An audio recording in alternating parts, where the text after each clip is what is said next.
Halo semuanya, pada pembahasan kali ini kita itu bakal bahas tentang perkembangan moral pada anak dan remaja. Kenapa kita bakal bahas itu? Karena perkembangan moral pada anak dan remaja itu sangat penting, karena setiap tahapan perkembangan moral individu itu selalu dihubungkan dengan perkembangan perilaku moral, di mana perkembangan moral, nilai dan sikap itu berkembang sangat pesat pada masa remaja. Sehingga penting bagi kita untuk mempelajari tentang perkembangan moral pada remaja.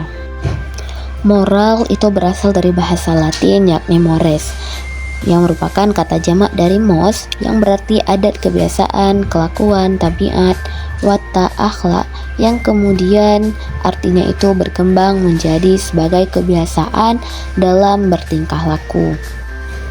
Lalu bagaimana perkembangan moral pada anak? Perkembangan moral pada anak itu dimulai sejak lahir dan berlanjut sepanjang hidup, di mana anak-anak belajar akan hal baik dan buruk sejak dini. Biasanya anak-anak itu belajar dari reaksi orang tua mereka atau lingkungan terhadap perilaku mereka. Sedangkan perkembangan moral pada remaja adalah di mana pada masa remajanya laki-laki dan perempuan itu telah mencapai tahap pelaksanaan formal dalam kemampuan kognitif, di mana mereka telah bisa membedakan yang mana benar dan salah, sehingga mereka dapat memandang masalahnya dari berbagai sisi dan juga bisa menyelesaikannya dengan mengambil banyak faktor keputusan sebagai dasar pertimbangan, dan juga mereka dapat melihat bagaimana faktor-faktor tersebut berdampak di kedepannya. Ada beberapa faktor yang mempengaruhi perkembangan moral pada anak dan remaja. Yang pertama adalah lingkungan keluarga. Hubungan yang harmonis dengan orang tua dan anggota keluarga lainnya itu sangat penting, karena pendidikan moral yang diterima di rumah itu membentuk dasar nilai dan norma. Yang kedua adalah lingkungan sekolah. Sekolah berperan sebagai tempat kedua setelah rumah dalam membentuk moral anak. Interaksi dengan guru dan teman sebaya dapat mempengaruhi sikap dan perilaku moral. Pada masa remaja juga, teman sebaya memiliki pengaruh yang signifikan, di mana mereka dapat mendukung dan menentang nilai-nilai moral yang diajarkan di rumah. Yang keempat adalah pendidikan agama. Penerapan pendidikan agama seperti moral dalam agama dapat membentuk karakter dan nilai moral anak dan remaja. Yang kelima adalah konteks sosial dan budaya. Lingkungan sosial dan budaya adalah tempat di mana anak tumbuh, itu juga mempengaruhi perkembangan moral, di mana nilai-nilai yang berlaku dalam masyarakat dapat membentuk pandangan moral individu. Yang keenam adalah faktor psikologis. Kepribadian dan kondisi psikologis anak seperti empati dan kemampuan untuk memahami perasaan orang lain juga berperan dalam perkembangan moral. Yang ketujuh, media dan teknologi. Paparan terhadap media, baik itu di televisi, internet, maupun media sosial, itu dapat mempengaruhi pandangan moral anak dan remaja, baik positif maupun negatif. Yang terakhir adalah pengalaman hidup. Pengalaman pribadi termasuk pengalaman positif dan negatif itu dapat membantu pemahaman moral pada anak dan remaja.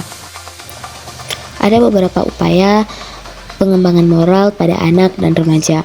Yang pertama adalah pendidikan keluarga, di mana keluarga dapat mengajarkan nilai-nilai moral seperti kejujuran, tanggung jawab, dan empati melalui contoh dan diskusi keluarga.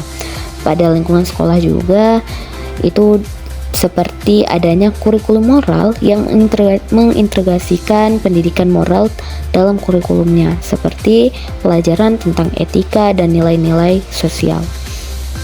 Selanjutnya adalah penguatan hubungan sosial, di mana adanya interaksi positif yang mendorong anak untuk berinteraksi dengan teman-teman yang memiliki nilai-nilai moral positif, dan juga orang dewasa harus menjadi teladan dalam perilaku moral yang baik.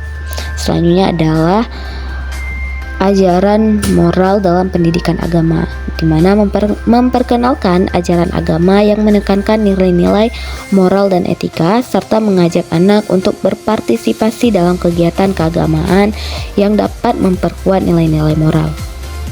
Selanjutnya adalah penggunaan media yang bijak. di mana mengajarkan anak untuk kritis terhadap konten media yang mereka konsumsi dan memahami dampaknya terhadap moral mereka. Selain itu, dalam melakukan pengalamannya, kita juga bisa mengajak anak atau remaja untuk terlibat dalam kegiatan sosial atau sukarela yang mengajarkan empati dan kepedulian terhadap orang-orang lain. Selain itu, upaya yang dapat dilakukan adalah pengembangan diri, di mana mengajarkan anak-anak keterampilan sosial yang baik, seperti komunikasi, negosiasi, dan penyelesaian diri, serta adanya refleksi diri di mana mendorong anak untuk merenungkan tindakan mereka dan konsekuensinya terhadap orang lain. Tindakan terakhir yang bisa dilakukan adalah kerjasama dengan masyarakat, di mana melibatkan anak dalam program-program komunitas yang mempromosikan nilai-nilai moral dan juga bekerja sama dengan organisasi yang berfokus pada pengembangan karakter dan moral, baik itu pada anak maupun pada remaja. Pada intinya, perkembangan moral pada anak dan remaja itu merupakan bagian integral dari proses pembentukan karakter mereka dan nilai-nilai yang akan membentuk kepribadian mereka di masa depan. Oke, terima kasih buat yang udah nonton videonya sampai habis. See you di konten selanjutnya.